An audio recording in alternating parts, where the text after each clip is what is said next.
Are your workers independent contractors or employees? Let's find out.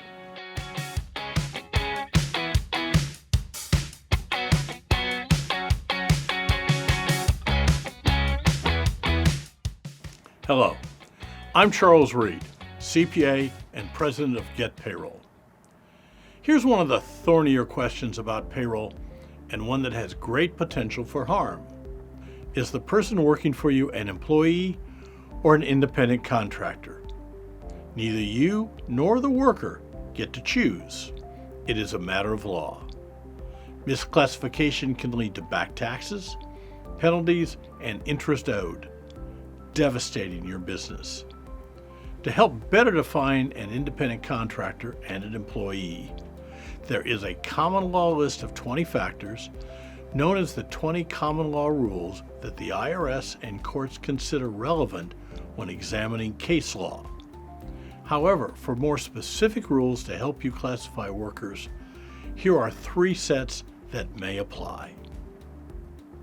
First, IRS rules. The IRS has been refining and trying to implement a system that is easier to make determinations than the 20 common law rules.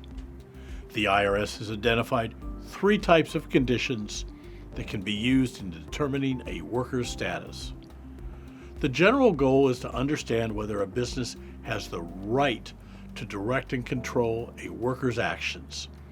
It focuses on behavioral control, financial control, and the relationship of the parties. Second, the California ABC test. Unlike the 20 common law rules, workers can only be classified as independent contractors if they meet each of the 3 criteria stipulated by the ABC test, which makes it more difficult to be classified as a contractor.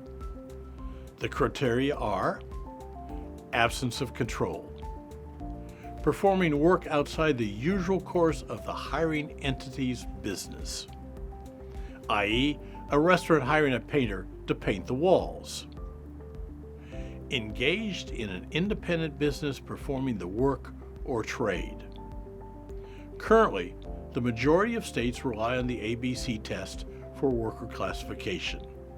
A link will be provided in the description of this video to see if your state is one of them.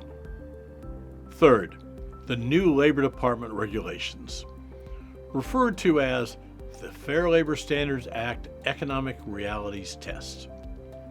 Under the FLSA, the Economic Realities Test determines workers' classification by evaluating the extent of the worker's economic dependence on the hiring company, and is comprised of 6 factors. These factors are: opportunity for profit and loss depending upon managerial skill, investments by the worker and the employer, permanence of the work relationship, nature and degree of control, whether the work performed is integral to the employer's business, skill and initiative. All 6 factors should be considered. No single factor determines a worker's status, and no one factor or combination of factors is more important than other factors. Instead, the totality of the circumstances of the working relationship should be considered. The rules and tests will be linked in the description below. It's important to understand that court litigation and rule changes are a constant factor when it comes to determining who's an independent contractor or an employee. So always be prepared for when the changes are announced. Be on the lookout for the next video in our series. Subscribe to our channel so you do not miss out. I'm Charles Reed with GetPayroll. Thanks for listening.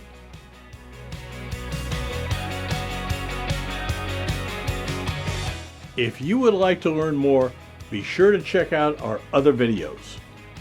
Curious about what the law says about paying your employees? This video will explain to you what you need to know.